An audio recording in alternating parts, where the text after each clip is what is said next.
अस्सलाम वालेकुम नाज़रीन, उर्दू टीवी चैनल में खुश आमदीद। व्यूअर्स, ड्रामा सीरियल बेचारी कुत्से के नेक्स्ट एपिसोड में आप देखेंगे इब्राहिम ने कुत्से के साथ जो कुछ किया सिर्फ और सिर्फ गुस्से में किया। वो तो सिर्फ और सिर्फ कुत्से से पूछ ही रहा था, मगर गुस्से की वजह से इस बात को कुछ और ही रंग मिल गया। इब्राहिम इस बात की वजह से अब बहुत ही परेशान है कि कुत्से ने मुझे गलत समझ लिया। तुम ऐसा मेरे बारे में कैसे सोच सकती हो कुत्सिया? मेरे किरदार पर, मेरी मोहब्बत पर तुम्हें जरा भी भरोसा नहीं।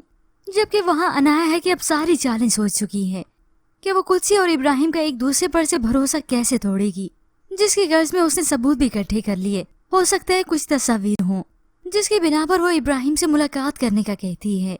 इब्राहिम अनाया से अब रेस्टोरेंट में मिला तो बची कुची कसर भी पूरी कर देती है। उसने पैसों की वजह से हमारी यूनिवर्सिटी में अपनी असलियत छुपाई, और जब वो अपने मकसद में पूरी हो गई तो उसने एक अमीर तरीन इंसान को अपने जाल में फंसा लिया।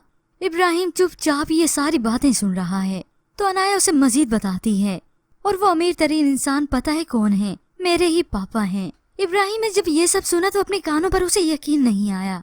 अनाया ने इसके साथ कुछ सबूत भी दिखा दिए, और इब्राहिम ने भी अपनी आंखों से ये सब देखा था। अब भला वो कैसे यकीन नहीं करेगा? अब जब इब्राहिम वापसी पर गया तो उसे बहुत ही गुस्सा है। इस दौरान उसने ड्राइविंग की तो अचानक उसका गाड़ी का एक्सीडेंट हो गया।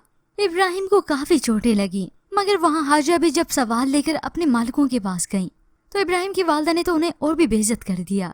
ऐसा कुछ हुआ ही नहीं, इब्राहिम ने ऐसा कुछ नहीं किया। तुम दोनों माँ बेटी का मुंह बंद करने के लिए जितनी रकम दरकार है मैं देने के लिए तैयार हूँ। अपने पर्स से काफी रकम निकाली और मुंह पे दे मारती हैं। अपनी उन्हें ये जिल्लत बर्दाश्त न हुई। रोते हुए घर वापस लौटी तो कुत्सिया देखकर हैरान है। अम्मा क्या हुआ? उन्होंने सारे करतूत बताए तो कुत्सिया को गुस्सा आने लगा। अपनी माँ को तसल्ली तो दे दी, मगर अब वो इब्राहिम और उसके घर वालों से बहुत ही नफरत करती है, और उसने तहैया कर लिया कि वो कभी इब्राहिम की अब शक्ल भी नहीं देखेगी। मगर अब भला उसे कैसे खबर कि इब्राहिम का तो एक्सीडेंट हो गया? अब अनाया मैडम चल ले जितनी उसने चालें चलनी है, आखिर में तो वो बस खाली हाथ ही रह जाएगी, जिसके बाद उम्मीद है फिर उसे पागलपन के दौरे भी पड़ेंगे। खैर भी, और इसके मुतालिक आप क्या राय रखते हैं? मज़ीद ड्रामा प्रोमो के लिए आप देखते रहिए उर्दू टीवी।